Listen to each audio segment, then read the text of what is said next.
of stalls. And speaking of banged up QBs, Baker has only 48 hours to heal. Can he still save a sinking season in Believe Land? All that and more as we get up with you starting right now on a Tuesday. Delighted you were there. Delighted they are here. Graziano's ready to go. Neek is ready to go. Jeff is handing out pancakes in a little while, and Swagoo wants the world to know you all need new security. He's ready to roll this morning, and we had ourselves a thriller on Monday Night Football. Gentlemen, let's go to Nashville. Josh Allen and the Bills set to take on Derrick Henry and the Titans. And when I say Derrick Henry, Dominique, I mean the king. Second quarter at their own 24. Oh, man, you better get out the way. But if you don't get in front of him, he might do this. The man is big and fast and scary. I'm so safe in this little box. It's safe.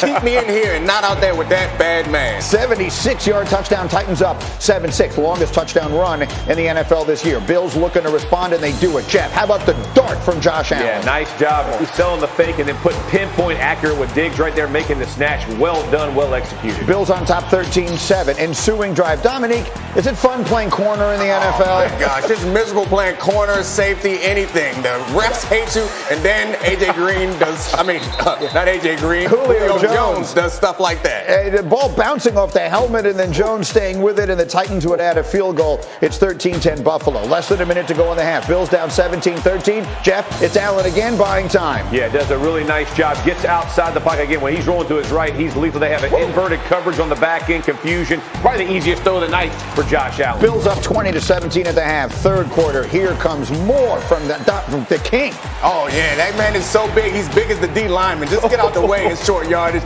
Let him score. It's safer for everybody. Titans back on top, but then it's Allen on the other side looking Tommy Sweeney in the end zone.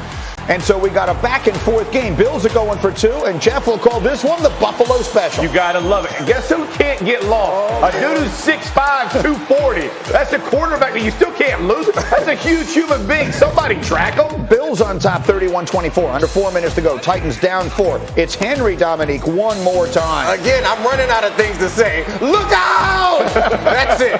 143 yards, 3 touchdowns for Henry. But now here's where your game is decided.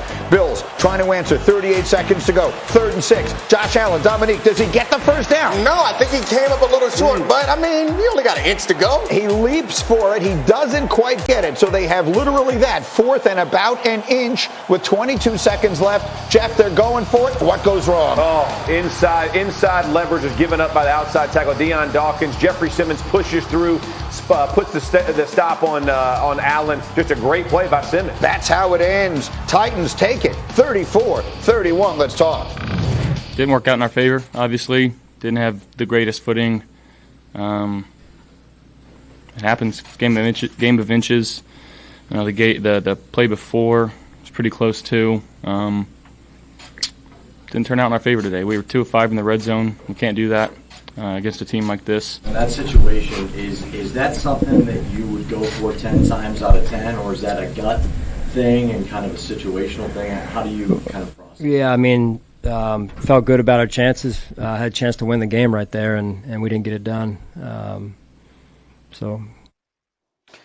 He felt good about their chances. Actually, the statistics suggest he made the right decision narrowly. The Bills' win probability, 48.9% going for it, 47.5% if they kick the field goal. That may not look like a big difference. Over the course of time, I suppose it is a reasonable difference. So that's what the analytics say. Let's find out what the crew says. Marcus, I'll start with you. Did they make the right decision going for it on that 4th down? Hell yeah, they did. You got a 6'5", 240-plus pound quarterback, and you figuring he need an inch. That's the statistic. See, this is when all of them damn percentages are wrong, G, because it doesn't take into account who the guy actually is that's playing football, okay? When you look at Josh Allen and you think about getting an inch, every coach in America should say, yeah, we can get an inch with this guy. Even if guys don't get their block, he can run through an arm tackle. He can figure out a way to get around. Obviously, he lost his footing, but this was about Jeffrey Simmons. This was about leverage. This was about stopping the guy in the backfield. It was a phenomenal play by Jeffrey Simmons for the Titans, but it was absolutely the right call with a quarterback that's 240 plus. And the point you made here is actually the percentages say he got it right. Yeah, you're right. But that this is a sign of how much the league has changed in recent years. I mean, 10 years ago, every coach in the league kicks a field goal there, ties it, and is happy to go to overtime. But that's really important, I think, for people who watch these games to understand how that's changed. The percentages say you have a better chance of winning the game if you go for it here than if you kick the field goal. If you go for it and get it, that percentage skyrockets. Thank you. You do not want to go to overtime and leave this up to a coin toss that Tennessee could win and then hand the ball to Derrick Henry, and you never see the ball and again. get out the way! So, Jeff, let's talk about what goes wrong. Very specifically, the Bills, you said, make one critical mistake in the execution of this play. Yeah, Deion Dawkins, the left tackle for the Buffalo Bills, he has to leverage the play and the man. So you know that Josh Allen's going to take the snap, and then he's going to try to insert right in between the guard and the center. Well, Dawkins has to get his left shoulder to Jeffrey Simmons' left knee. That's called crossing the T on somebody. You have to get all the way across, and also his leverage point is high. You see Simmons is underneath him. All of those things lead to the failure of this play. You have to execute in big moments. That means Dawkins' left ear should go across that, get all the way, and he should be underneath. You see Simmons is on his right shoulder. He's below him, so now Dawkins is up. He's in what they call a catch position. You're getting driven back. I don't care how big your quarterback is. You still have to execute the block. He just didn't make it. I've had football players saying to me for 25 years, low man wins. Absolutely. And in that case, he wasn't the low man. So we woke up yesterday, Dominique, in a world where I think it was fashionable to say the AFC is Buffalo and then everybody else. Right. What world do we wake up in now? The same. Like, I still feel like Buffalo is a very good team. They're still the best team in the AFC. Like, this is a Monday night primetime game in Tennessee, and maybe I'm making excuses for the Bills, but you're not going to win all the games. You're going to lose some games. This is a reasonable one. This team, the Titans are a team with respect. They're a team with a tough head coach, a team that's reeling a bit. They got up for this game, and it's not like the Bills got blown out. Like, if Josh Allen keeps his footing, I know you said you don't care how big he is. He's big as Derrick Henry. If he keeps his footing, he might fall forward for that 1 inch. So I still think just because the Bills lost, it doesn't make me lose any confidence in them. They struggled in the red zone. They moved the ball pretty well. I think Josh Allen and the Bills are still the class of the AFC. Well, how about that? Marcus Spears, Bills still the class of the AFC despite the loss last night, yes or no?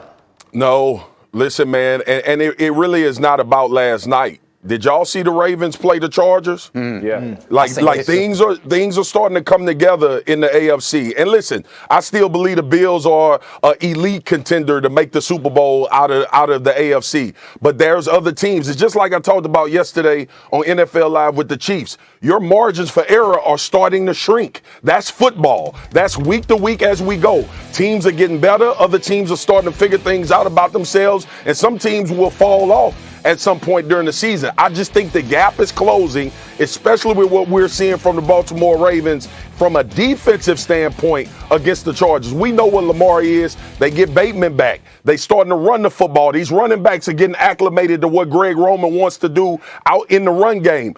The Ravens are a team that's coming, and we starting to, and obviously Lamar is there. So yeah, Buffalo is still that deal, but the margins are getting very, very small. This is my favorite part of the NFL. We're prisoners of the moment, right? Yes. Like, it's all about matchup. I mean, you got the Ravens going out and beating up on the Chargers. Guess what? You can run through the Chargers. Their defensive line ain't stopping the run. So it matches up really well with the Ravens. Last night, Buffalo, Tennessee matches up well, right? Derrick Henry can run through that defensive line. All of those matchups. The greatest part of the AFC is you don't know. It's who's hot that night, who plays, and who executes. The bottom line is execution is going to matter in the AFC. Nobody's a class above anymore. I mean, the Bills have been the best team in the AFC for the last calendar year, right? Over the last 11, 12 games of the regular season last year, they were the best team. They lost to the Chiefs in the championship game, obviously. But, yeah, this isn't just based on one game. Tennessee needed that game more, right? I mean, they lose that